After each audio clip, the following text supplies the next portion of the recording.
All right. Hey, Bill, how are you? Doing great, David. How are you? Great. It's good to be talking to you again.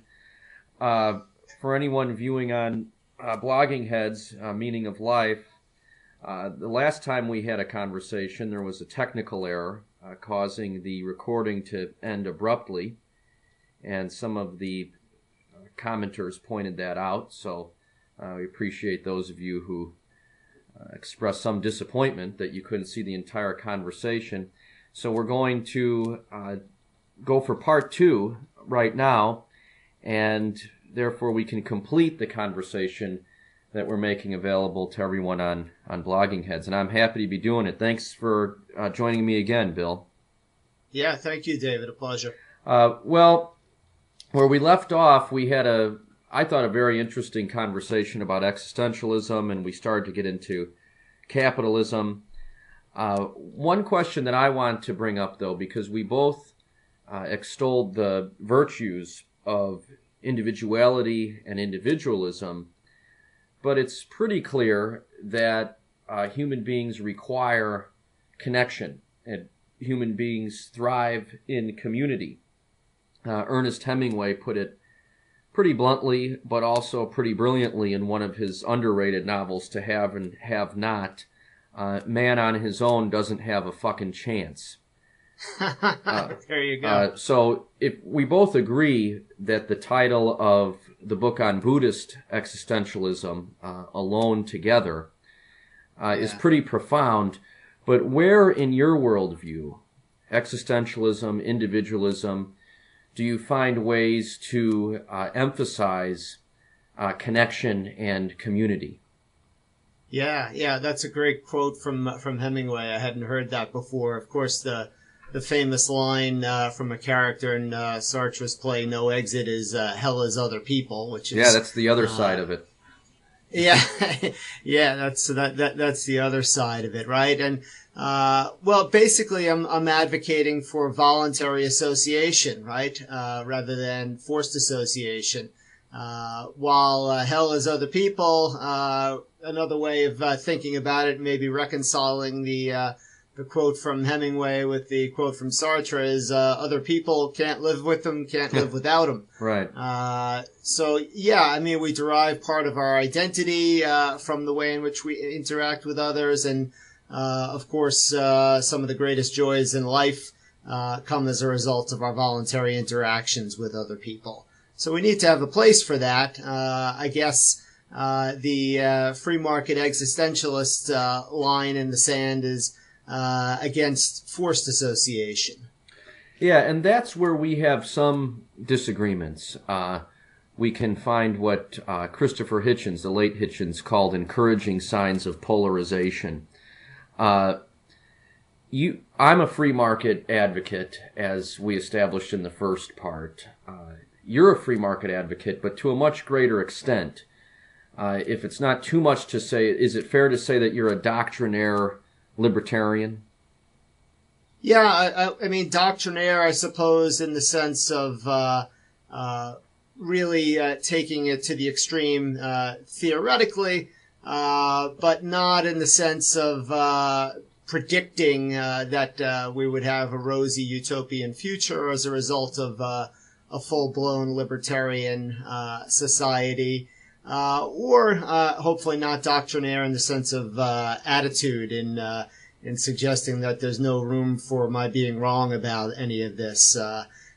As the video makes clear, I have the luxury of sitting in a nice, comfortable university office while theorizing about this. So I'm at the level of theory, and at the level of practice, I admit that things can certainly go wrong. Yeah, we're both a couple of disgusting academics and writers here in our air-conditioned offices.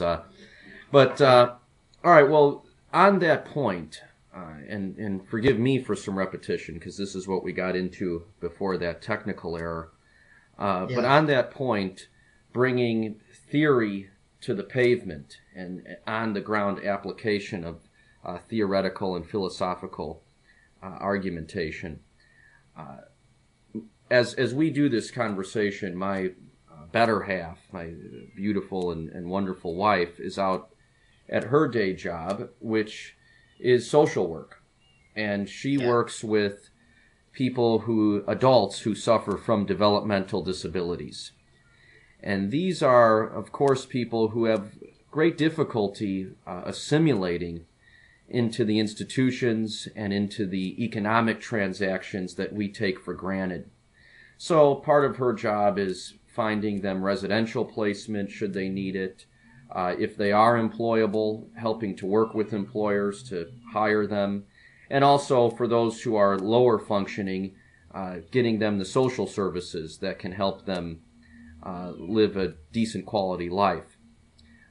This reminds me of not Karl Marx or even Bernie Sanders, but Friedrich Hayek in The Road to Serfdom writes pretty perceptively and persuasively that there exists in any society genuinely genuinely insurable social risks, and that when those risks emerge, there is some role, even in a free market system, for government insurance against those risks.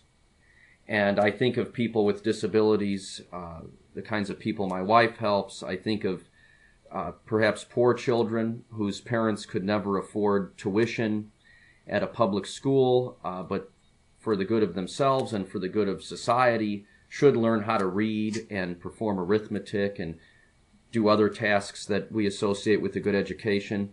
And I also think of people who may suffer some disease or suffer injury from some accident, but could never afford to pay for medicine or surgery or treatment. And that brings me to a position that is one of moderation, that is close to the center. The free market system is superior and is unmatched at generating wealth, creating shared prosperity, and improving standard of living. We can see that throughout the world and throughout history.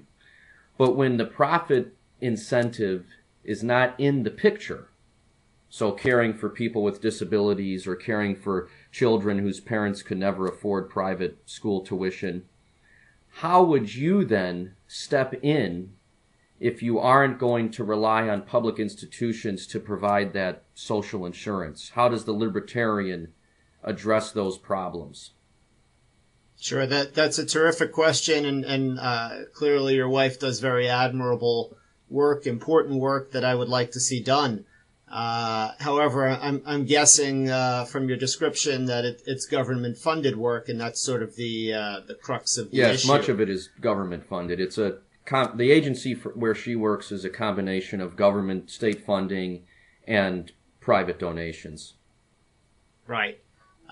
And so the point that we both agree on, I think, is that there should be a safety net and there should be a way of taking care of the sort of people that your wife works hard to see to the betterment of. The disagreement is on whether or not government necessarily has to play a role in doing that. The position that I stake out in the book is that all of this should be left to the private sector and to voluntary association. One might suggest that there's some sort of moral obligation to take care of people who are not in a position to take care of themselves. And while I believe that argument can be made, I don't think that morality should be legislated in any shape or form. In the book, I argue for a very minimal so-called night watchman state that simply takes care of people and protecting them from forced fraud and theft.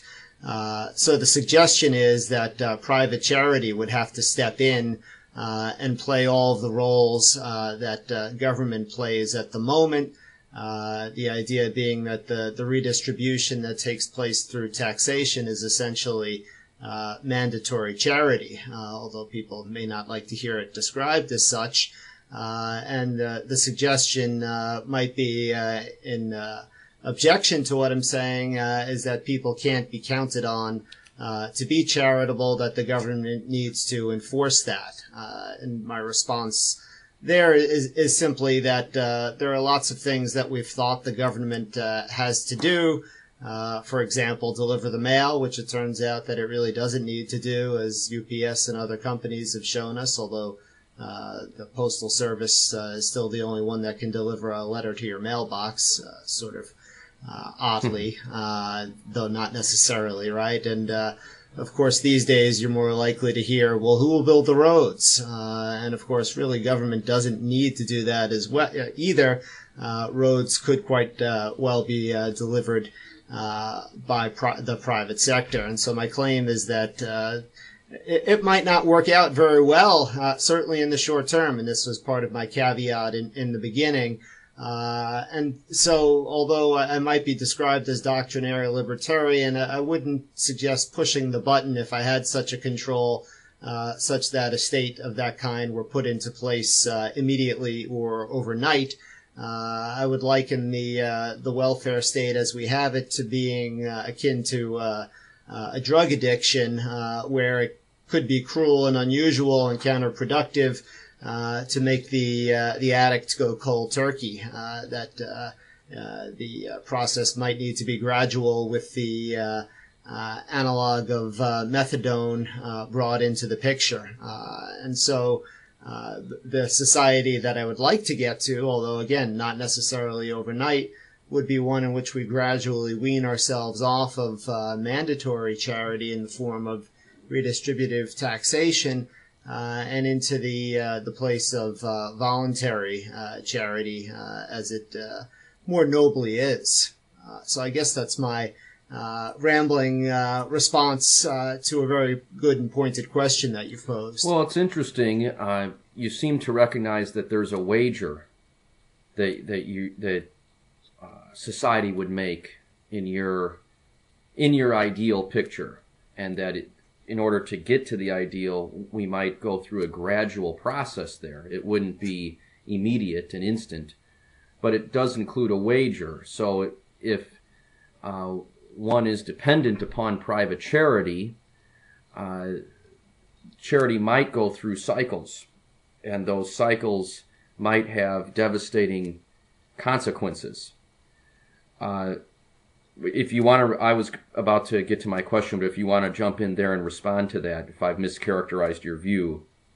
No, I think you're right. I would simply add, in addition, that while some cases would have to rely heavily on charity, other cases would be taken care of through private insurance for those who are able to afford that.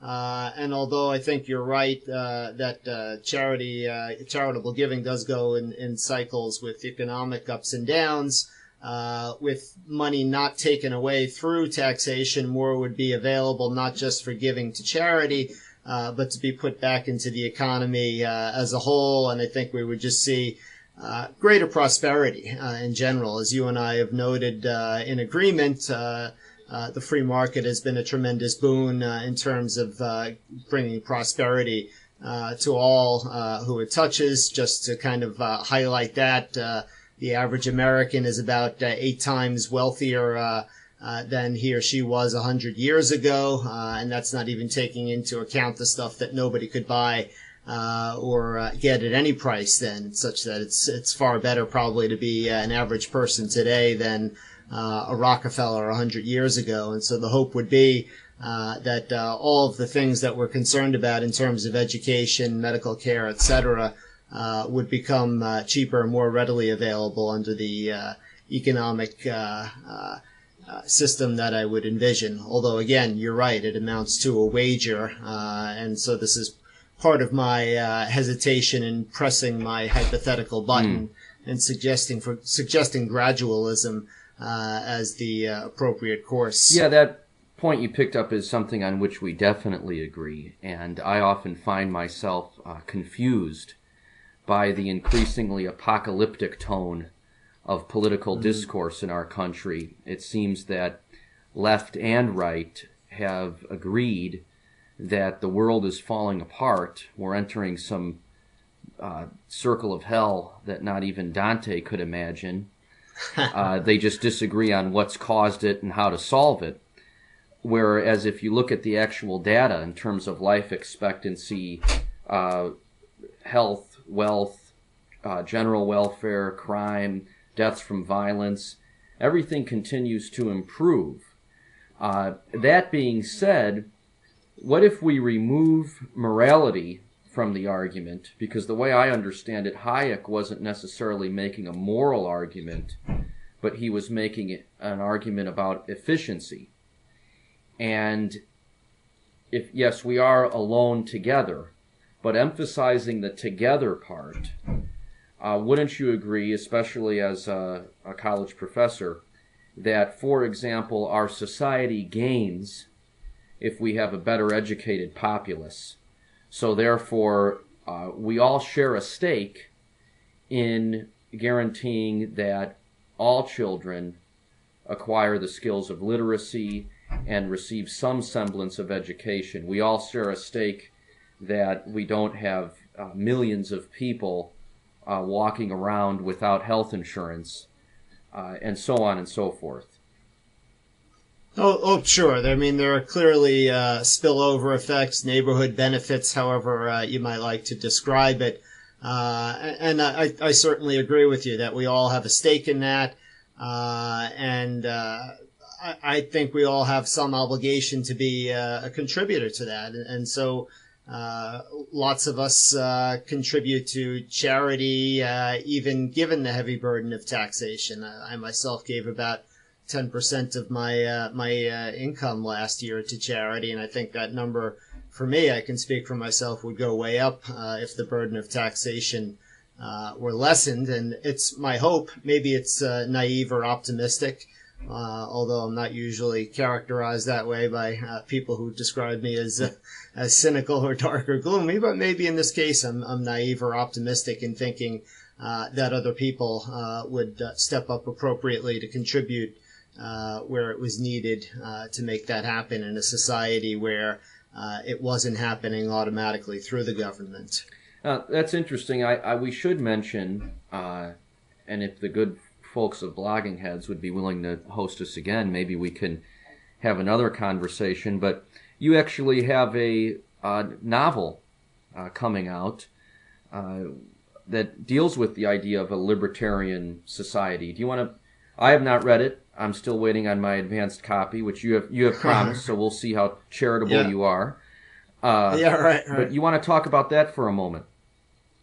Sure. Well, thanks for bringing that up. The novel is called Free Dakota, and the imaginative scenario is what if the state of North Dakota were to secede from the Union and start up a libertarian society of its own? And it actually draws on two current-day movements. There's a secession movement in Vermont called the Second Vermont Republic, and there is a movement in New Hampshire called the Free State Project, which is encouraging people to move to New Hampshire to get a consensus population to change laws in a more libertarian direction.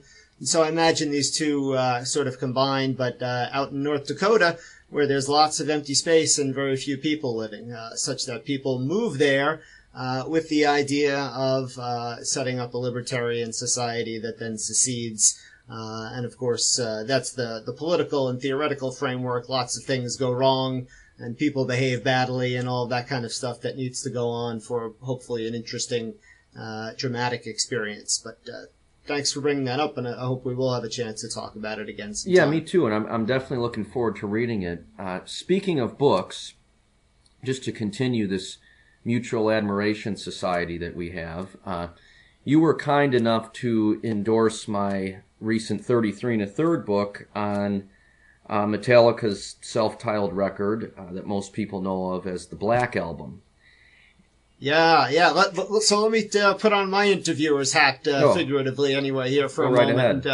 And tell folks who are listening and watching about it, and ask you a question or two, if you don't mind. Of course. So the book focuses on Metallica's Black Album, which is certainly one of their classics, and it's also a really divisive album, right? Because it's the album at which a lot of long-term fans jumped ship, thinking that it went too commercial.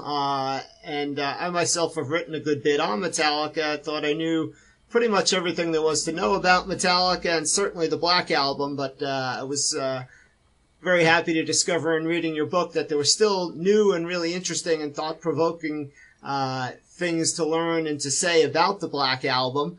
And one of those things is certainly that it has a real existentialist vibe to it.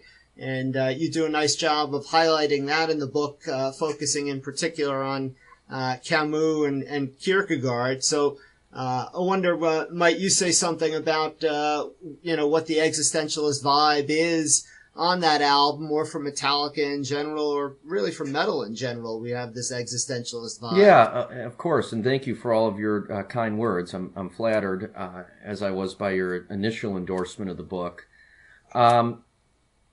I do draw on Albert Camus and Soren Kierkegaard, and also some other existentialist writers and thinkers when I dissect the lyrics of James Hetfield, lead singer of Metallica, for those of you who are embarrassingly ignorant.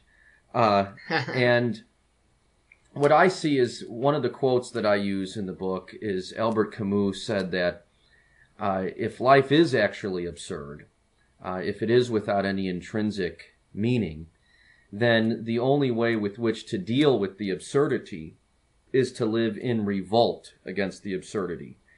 So an individuated life then becomes almost an act of protest, futile, of course, because the world isn't going to change, but self-empowering against this absurdity. And the lyrics of the Black Album and the lyrics of many Metallica songs and many heavy metal songs, more so than other popular art forms, especially in popular music, directly confront the presence of death in our lives, the potential for tragedy and trauma, and the volume, the aggression, the anger of the music is putting that act of revolt into sound, into melody, into vocals, into guitar solos.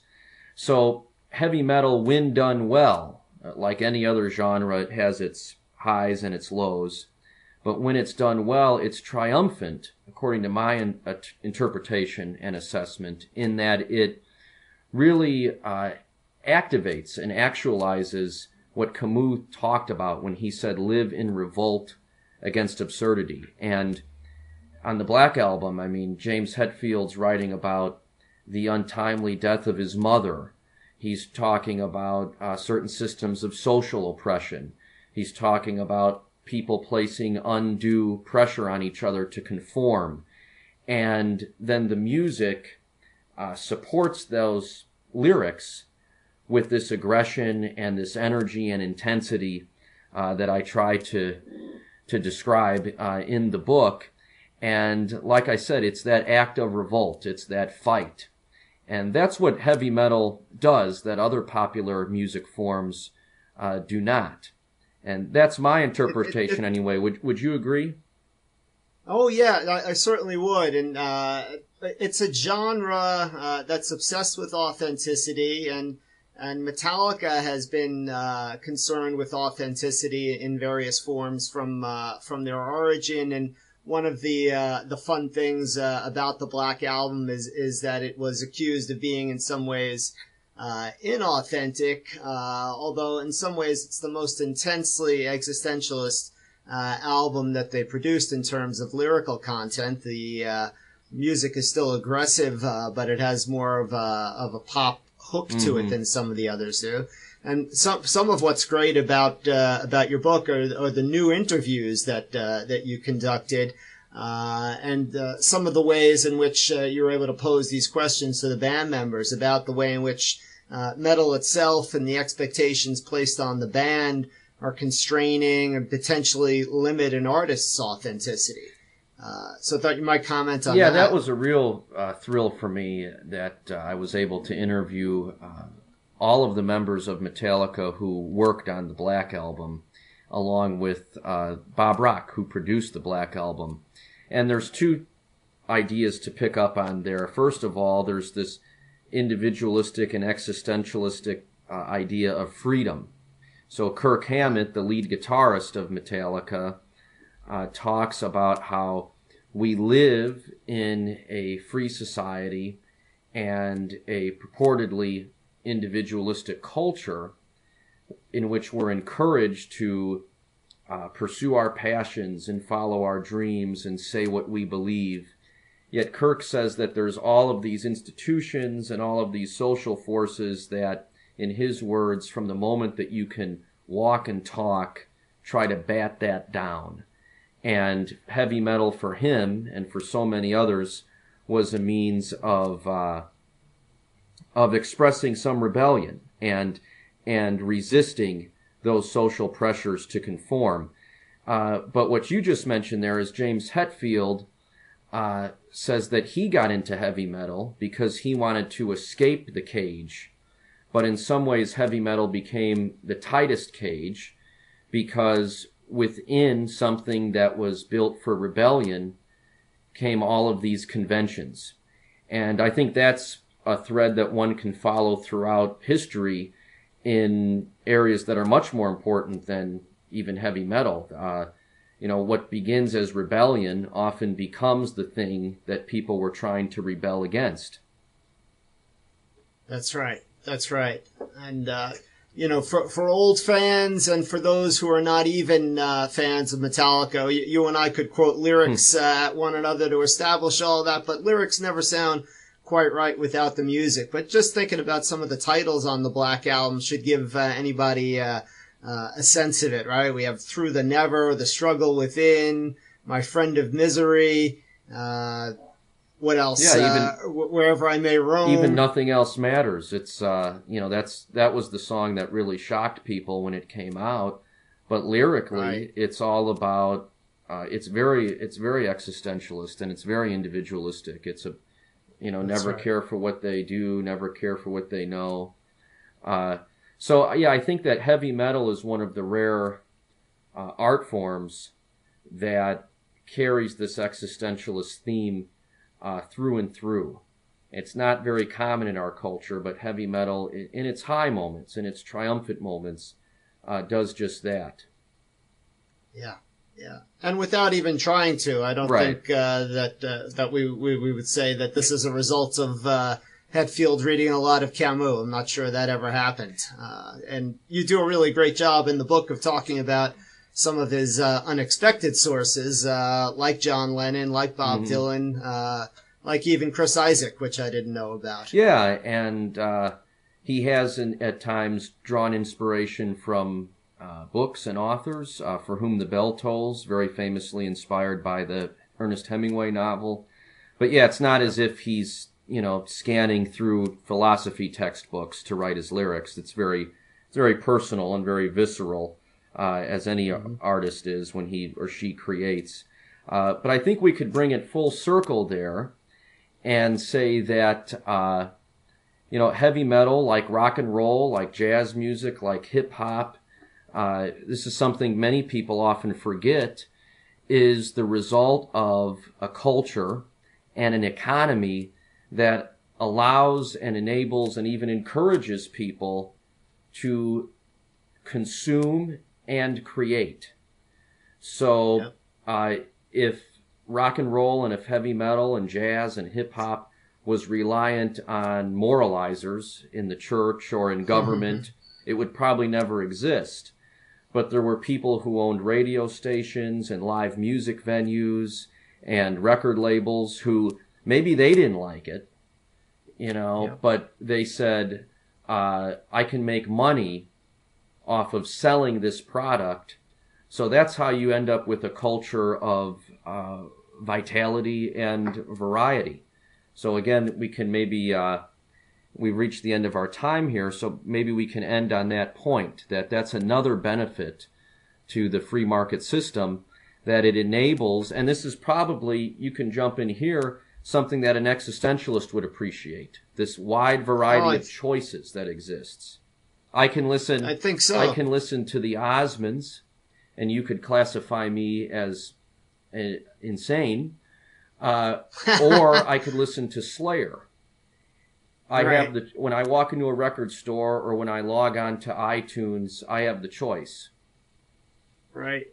Right. Yeah. So it's all about choice, and the freedom to produce and to make available and to experiment. All of this is very existentialist, and I think existentialism really has a close connection with artistic production in its many forms, and also with, as you noted nicely, entrepreneurship and the risk taking and experimentation that involves. Yeah, absolutely.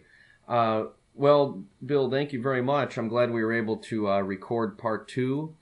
And best of luck with your new novel, Free Dakota. I hope people will check it out, and I hope people will check out all of your other work as well. And your book on the Black Album, David. Thank you very much. Take care.